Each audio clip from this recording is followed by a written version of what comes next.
എല്ലാവർക്കും പുതിയ വീഡിയോയിലേക്ക് സ്വാഗതം. ഇന്നത്തെ നമ്മുടെ റെസിപ്പി ഒരു തീയലാണ് കേട്ടോ.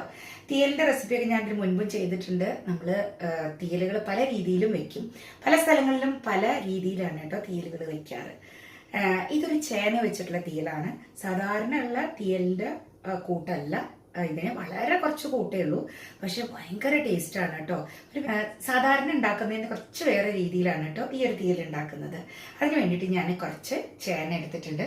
ഇത് ചോറിനൊപ്പം ആണെങ്കിലും ശരി, ചപ്പാത്തി, നമ്മുടെ പുട്ട്, ഏതിൻ്റെ കൂടിയും നല്ല ടേസ്റ്റോട് കൂടി കഴിക്കാൻ പറ്റുന്ന ഒരു റെസിപ്പിയാണ് കേട്ടോ. ഇത് സിമ്പിളാണ്, വളരെ കുറച്ച് സമയം വേണ്ടി കുറച്ച് സാധനങ്ങളേ ഉള്ളൂ. അപ്പോൾ എങ്ങനെ ചെയ്യുന്നത് നോക്കാം. അതിനുവേണ്ടി ഞാൻ കുറച്ച് ചേന ഇതുപോലെ കട്ട് ചെയ്ത് വെച്ചിട്ടുണ്ട് കേട്ടോ, കഷ്ണങ്ങളായിട്ട്. ഇത് ഏകദേശം ഒരു 100-150 ഗ്രാം ചേന, അതായത് ഏകദേശം ഒരു 3 ആൾക്ക് കഴിക്കാൻ പറ്റുന്ന രീതിയിലുള്ള ഒരു കറിയാണ് കേട്ടോ. ഇത് ഒഴിച്ചുകറിയായിട്ട് നമുക്ക് ചോറിന് യൂസ് ചെയ്യാം. നല്ല കട്ട തൈര് കൂട്ടിയിട്ട് കഴിക്കാൻ നല്ല സ്വാദാണ്. അതല്ലെങ്കിൽ രണ്ടാം കൂട്ടാനായിട്ട് നല്ല കുഴമ്പ് പരുവത്തിൽ, കൊഴുത്ത രൂപത്തിൽ നമുക്ക് ഇത് ചെയ്യാം. അതായത് നേർപ്പിച്ചും ചെയ്യാം, കൊഴുക്കനെയും ചെയ്യാം കേട്ടോ. ഞാനിപ്പോൾ അധികം നേർപ്പിച്ചുമല്ല, നല്ല തിക്കായിട്ടുമല്ല, ആ രീതിയിലാണ് കേട്ടോ ഉണ്ടാക്കുന്നത്. അപ്പോൾ ഇതിന് വേണ്ടിയിട്ട് ചേന ഇതുപോലെ കഷ്ണങ്ങളാക്കി അരിഞ്ഞ് കഴുകി ഊറ്റി വെച്ചിട്ടുള്ളതാണിത്. പിന്നെ നമുക്ക് വേണ്ടത് ചെറിയ ഉള്ളിയാണ്. ചെറിയ ഉള്ളിയാണ് കേട്ടോ ഇതിന് ഭയങ്കര ടേസ്റ്റ് തരുന്നത്. ചെറിയ ഉള്ളി ഏകദേശം ഇങ്ങനെ ഒരു കൈപ്പിടിക്ക് പിടിക്കുകയാണെങ്കിൽ ഒരു 2 പിടി ചെറിയ ഉള്ളി ഞാനൊരു 10-25 എണ്ണം ഉണ്ട് കേട്ടോ. ഇതുപോലെ കട്ട് ചെയ്ത് വെച്ചിട്ടുണ്ട്. അത്യാവശ്യം വലുപ്പമുള്ളതൊക്കെ 2ആയിട്ട് കീറി വെച്ചിട്ടുണ്ട് കേട്ടോ. ഇനി വേണ്ടത് എന്തൊക്കെയാണെന്നുള്ളത് പറയാം. എങ്ങനെയാണ് ഉണ്ടാക്കുന്നത് എന്നുള്ളത് സ്കിപ്പ് ചെയ്യാതെ തന്നെ കാണണം കേട്ടോ. എന്നിട്ട് അഭിപ്രായങ്ങൾ പറയണേ. അപ്പോൾ ഇത് എങ്ങനെയാണ് ഉണ്ടാക്കുന്നത് എന്നുള്ളത് നമുക്ക് നോക്കാം. എന്നാൽ വരൂ, പെട്ടെന്ന് തീരും.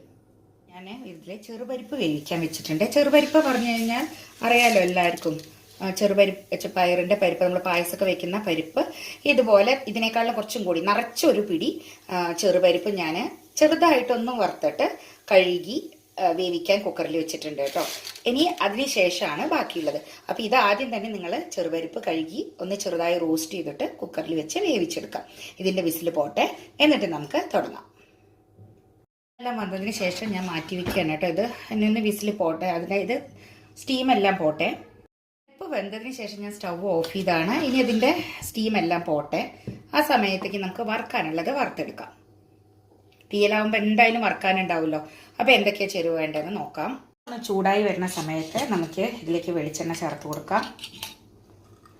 ഒരു 2 ടീസ്പൂൺ വെളിച്ചെണ്ണ ഒഴിച്ചു കൊടുക്കുന്നുണ്ട്. ഇനി ഇതിലേക്ക് പച്ചമല്ലി ഉണ്ടല്ലോ, മുഴുവൻ മല്ലി, മല്ലിപ്പൊടിയല്ല മല്ലിയായിട്ട് തന്നെയാണ് കേട്ടോ ചേർക്കണത്. അതായിരിക്കും ഒന്നും കൂടി സ്വാദ് ഉണ്ടാവുക. ഇതിലേക്ക് ഒരു 2 ടേബിൾ സ്പൂൺ മുഴുവൻ മല്ലി ചേർത്ത് കൊടുക്കുന്നുണ്ട്. പിന്നെ വറ്റൽമുളക് എരിവിനനുസരിച്ച് ചേർക്കുക. ഞാൻ 4-5 എണ്ണം ചേർക്കുന്നുണ്ട്. ചില വറ്റൽമുളക് ഭയങ്കര എരിവായിരിക്കും. അപ്പോൾ നിങ്ങളുടെ വറ്റൽമുളകിൻ്റെ എരിവും നിങ്ങളുടെ എരിവിൻ്റെ ഇഷ്ടത്തിനും അനുസരിച്ചിട്ട് ചേർത്ത് കൊടുക്കുക. സ്റ്റൗ മീഡിയം ഫ്ലെയിമിൽ വെച്ച് കൊടുത്ത് നമുക്ക് ഇളക്കി കൊടുത്ത് ഇതൊന്ന് റോസ്റ്റ് ചെയ്തെടുക്കണം.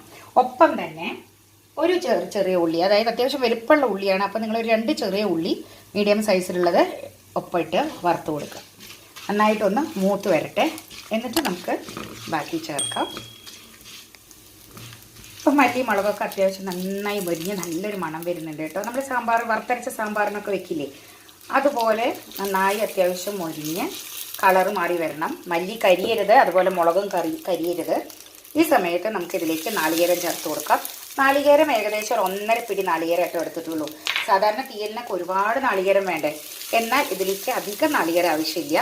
കാരണം പരിപ്പ് ചേർത്തിട്ടാണല്ലോ നമ്മൾ. പരിപ്പ് കുറച്ചേ ഉള്ളൂ കേട്ടോ. 1 പിടി പരിപ്പ്, ഒരു നിറച്ചൊരു പിടി അങ്ങനെ കുമ്പിള് പോലെ ഇങ്ങനെ പിടിച്ചു കഴിഞ്ഞാൽ അത്ര പരിപ്പേ ഉള്ളൂ. അത്ര തന്നെ നാളികേരം ഉള്ളൂ കേട്ടോ. അത്ര തന്നെ നാളികേരം എടുത്തിട്ടുള്ളൂ. ഇനി നന്നായിട്ടൊന്ന് വറുത്തെടുക്കുക. ഇതിൻ്റെ ചേരുവ ഇത്രയേ ഉള്ളൂ കേട്ടോ.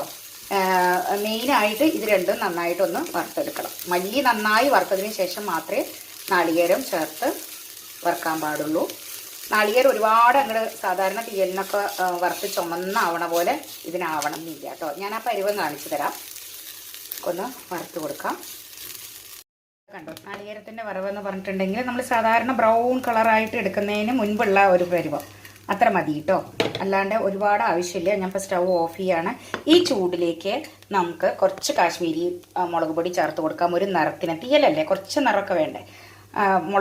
നമ്മളെ വറ്റൽമുളക് അരയ്ക്കുമ്പോൾ അത്ര ഇങ്ങനെ നിറം ഉണ്ടാവില്ല. അതിനുവേണ്ടി ഞാൻ 1 ടീസ്പൂൺ കാശ്മീരി മുളക് പൊടി ചേർത്ത് കൊടുത്ത് നമുക്കൊന്ന് ഇളക്കി കൊടുക്കാം കേട്ടോ. സ്റ്റവിൽ വെച്ചുകൊണ്ട് തന്നെ ഞാൻ ഇളക്കുകയാണ്.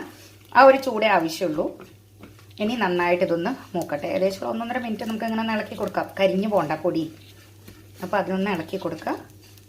അതിന് ശേഷം നമുക്ക് മാറ്റി വെച്ച് ചൂടാറിയതിന് ശേഷം നന്നായിട്ട് അരച്ചെടുക്കുക. ഇതാണ് ആദ്യം ചെയ്യണത് കേട്ടോ. അപ്പോൾ പെട്ടെന്ന് ബാക്കിയുള്ള പണികൾ എളുപ്പമാവും. ഇത് ചൂടാറുമ്പോഴേക്കും നമുക്ക് വേവിച്ചെടുക്കാമല്ലോ. ഇത് മതി. ഇനി ഞാനിത് ചൂടാറാൻ വേണ്ടി വെക്കുകയാണ്. ചൂടാറിയതിന് ശേഷം അരച്ചെടുക്കാം. ഇനി ബാക്കിയുള്ള കാര്യങ്ങൾ എന്തൊക്കെയാണ് ചെയ്യേണ്ടതെന്ന് കാണിക്കാം. വെന്തോ എന്നുള്ളത് നോക്കാം. പരിപ്പ് അതിൻ്റെ സ്റ്റീമൊക്കെ പോയിട്ടുണ്ട് നന്നായിട്ട്. നമുക്ക് എന്തോന്ന് നോക്കാം. വേണ്ട, പരിപ്പൊക്കെ അത്യാവശ്യം നന്നായി വെന്തിട്ടുണ്ട് കേട്ടോ. ഈ ഒരു പരുവം മതി. ഇനി നമുക്ക് കഴുകി വൃത്തിയാക്കി വെച്ചിരിക്കുന്ന ചേന ഇതിലേക്ക് ചേർത്ത് കൊടുക്കാം. അതേപോലെ തന്നെ ചെറിയ ഉള്ളി, ആവശ്യത്തിന് ഉപ്പ് കൂടി ചേർത്ത് കുറച്ച് മഞ്ഞൾപ്പൊടി ചേർത്ത് കൊടുക്കാം. ഇനി ഒന്ന് ഇളക്കി കൊടുത്ത് നമുക്ക് വേവിച്ചെടുക്കാം. ഇതിൽ ഈ വേവിക്കുന്നതിൻ്റെ ഒപ്പം തന്നെ നമുക്ക് അരച്ച മസാല കൂടി ചേർക്കണം കേട്ടോ. അപ്പം ഞാനിങ്ങനെ ലോ ടു മീഡിയം ഫ്ലെയിമിലാണ് വെച്ച് കൊടുത്തിരിക്കുന്നത്. നന്നായി തിള വരുമ്പോഴേക്കും നമ്മളുടെ മസാലയും നന്നായിട്ട് ചൂടാറിയിട്ടുണ്ടാവും. അരച്ചത് ഇതിലേക്ക് ചേർത്ത് കൊടുത്ത് നമുക്ക് വേവിച്ചെടുക്കാം. ഇത് തിളക്കട്ടെ. ആ സമയത്ത് ഞാൻ അരച്ച് വരാം. മല്ലി മുളകും നമ്മൾ വറുത്തരച്ചില്ലേ, അത് ഞാൻ ഇതിലേക്ക് ചേർത്ത് കൊടുക്കുകയാണ്. നമുക്ക് കുറച്ചും കൂടി വെള്ളം ഒഴിക്കേണ്ടി വരും കേട്ടോ. മല്ലി മുളകും കൂടി വറുത്തരച്ചത് ചേർക്കുമ്പോൾ ഞാൻ ഈ മിക്സിയിലൊക്കെ തന്നെ ഒരു 1/2 ഗ്ലാസ് വെള്ളം ചേർത്തിട്ട് നന്നായിട്ട് കുലുക്കി അതിലേക്ക് ഒഴിക്കാം കേട്ടോ.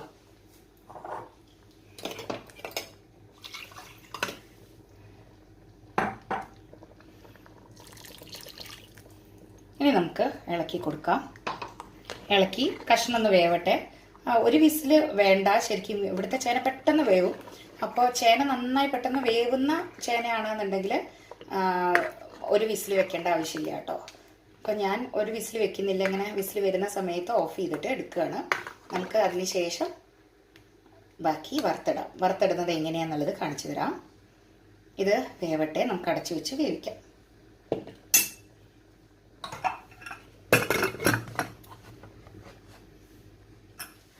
വെന്തോന്ന് നമുക്ക് നോക്കാം.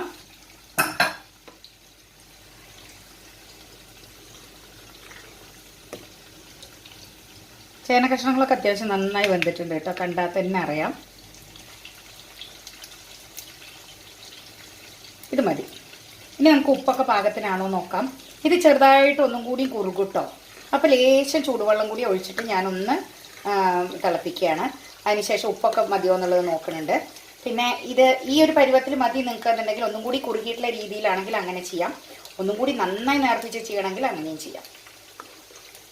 കുറച്ച് ചൂടുവെള്ളം ചേർക്കുന്നുണ്ട് കേട്ടോ. ഞാൻ വളരെ കുറച്ച്, ഏകദേശം ഒരു 1/4 ഗ്ലാസ്സിന് താഴെ ചേർത്തിട്ട് നന്നായി തിളപ്പിക്കുകയാണ്. പെട്ടി തിളച്ചതിന് ശേഷം നമുക്ക് വറുത്തിടാം. ഉപ്പ് നോക്കിയപ്പോഴേ കുറച്ച് ഉപ്പ് കുറവുണ്ട്. അപ്പം ഞാൻ വളരെ കുറച്ച് ചേർത്തിട്ടുണ്ട്. ബാക്കി എരിവും എല്ലാം പാകമാണ്. ഇതിലേക്ക് തക്കാളി ചേർക്കണം എന്നുള്ളവർക്ക് തക്കാളി ചേർക്കാം കേട്ടോ. തക്കാളി ചേർക്കാതെയാണ് എനിക്ക് സ്വാദ് തോന്നിയിട്ടുള്ളത്. ഇത് അധികം പുളിയില്ലാതെ, സാധാരണ തീയലുകളിലൊക്കെ നമ്മൾ പുളി ചേർക്കില്ലേ, ഇത് അങ്ങനെയില്ല. ഇതൊരു മസാലക്കറി ടേസ്റ്റും അല്ല, എന്നാൽ തീയലിൻ്റെ ടേസ്റ്റും അല്ല. അങ്ങനെ ഒരു സ്പെഷ്യൽ ടേസ്റ്റാണ് കേട്ടോ. ഞങ്ങളിത് ഇടയ്ക്കിടയ്ക്ക് ഉണ്ടാക്കും. നല്ല കട്ട തൈരിൻ്റെ കൂടെ ചോറിന് കൂട്ടി കഴിക്കാം, ചപ്പാത്തിക്ക് കഴിക്കാം. ചപ്പാത്തിക്കൊക്കെ ഉണ്ടാക്കുമ്പോൾ ഞാനൊരു തക്കാളി ഇടാറുണ്ട് കേട്ടോ. നല്ല ടേസ്റ്റാണ്. ട്രൈ ചെയ്ത് നോക്കണം. ഇനി നന്നായിട്ടൊന്ന് തിളച്ചതിന് ശേഷം നമുക്ക് വറുത്തിടാം. കറിയൊക്കെ നന്നായിട്ട് വെട്ടി തിളച്ചു. ഇനി നമുക്ക് വറുത്തിടാം. ഇത് മാറ്റി വയ്ക്കാം. വെളിച്ചെണ്ണ ചേർത്ത് കൊടുക്കാം.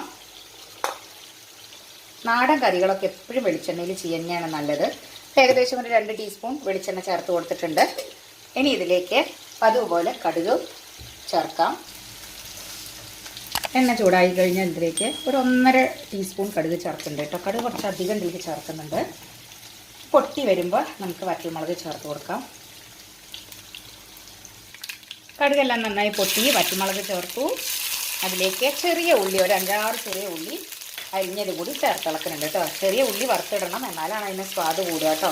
ഇതൊക്കെ നാടൻ കറികളല്ലേ, അപ്പോൾ അതിലേക്ക് ചെറിയ ഉള്ളി തന്നെ വറുത്ത് ചേർക്കണം. നല്ല സ്വാദാണ്. ഞാൻ കുറച്ച് ഒരു 5-8 ചെറിയ ഉള്ളി ചേർത്തിട്ടുണ്ട് കേട്ടോ. എനിക്ക് ഈ വറുത്തിടുന്ന ചെറിയ ഉള്ളി നല്ലോണം ഇഷ്ടമാണ്. അത് കൂട്ടി കഴിക്കുമ്പോൾ നല്ലൊരു ഫ്ലേവറാണ് ആ കറിക്ക്.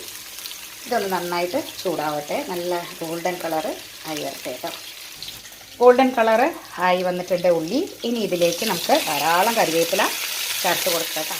ഇനി സ്റ്റൗ ഓഫ് ചെയ്യാം. ഓഫ് ചെയ്ത് നമുക്ക് കൊട്ടിക്കൊടുക്കാം.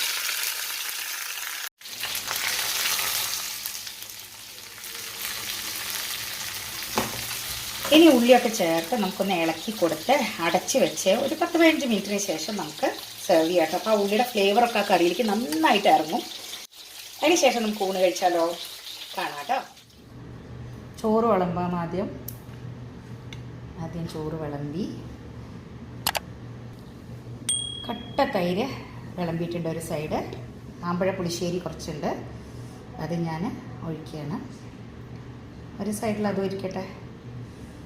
ഇനി നമ്മുടെ ചേന കൂട്ടാൻ, ചേനത്തീയൽ ഒഴിക്കാം. ചോറ് കൂട്ടി കഴിക്കാം. അപ്പം ഇനി കഴിച്ചാലോ? ഇന്നത്തെ ഊണ് കഴിച്ചാലോ? നല്ല കട്ട തൈര് ചോറിലിങ്ങനെ കൂട്ടി നമ്മൾ ഉണ്ടാക്കിയ ചേനത്തീയൽ. ചേന കഷ്ണമൊക്കെ നന്നായി വെന്തിട്ടുണ്ട് കണ്ടോ, നന്നായി വെന്തിട്ടുണ്ട്. അല്ല, ചെറിയ ഉള്ളിയും കൂടി ചേർത്ത് നല്ല ടേസ്റ്റ്. അതാ ചെറിയ ഉള്ളിയൊക്കെ ചേർത്ത് നന്നായി കുഴച്ച്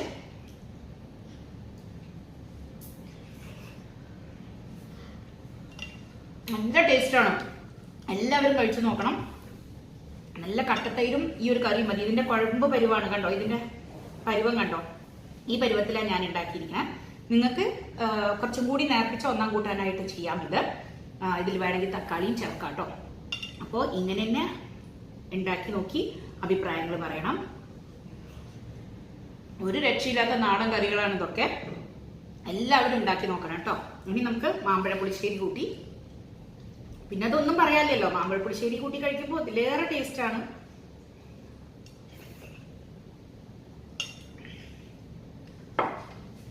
സൂപ്പർ ടേസ്റ്റാണ് കേട്ടോ. അപ്പൊ എല്ലാവരും ഉണ്ടാക്കി നോക്കിയിട്ട് നിങ്ങളുടെ അഭിപ്രായങ്ങളൊക്കെ പറയാൻ മറക്കരുത്. അതുപോലെ തന്നെ ഇഷ്ടപ്പെട്ടാൽ ഈ വീഡിയോ ഒന്ന് ലൈക്ക് ചെയ്യുക, ഫ്രണ്ട്സിനും ഫാമിലിക്കും ഷെയർ ചെയ്ത് കൊടുക്കുക. മാത്രമല്ല, സബ്സ്ക്രൈബ് ചെയ്യാത്തവർ ആരെങ്കിലും ഈ ചാനൽ കാണുന്നത് ഇപ്പൊ തന്നെ സബ്സ്ക്രൈബ് ബട്ടൺ ഒന്ന് പ്രസ് ചെയ്യുക. തൊട്ടടുത്തുള്ള ബെൽ ബട്ടണും കൂടി ക്ലിക്ക് ചെയ്തിട്ട് ഓൾ എന്ന ഓപ്ഷൻ ക്ലിക്ക് ചെയ്യാൻ മറക്കരുത് കേട്ടോ.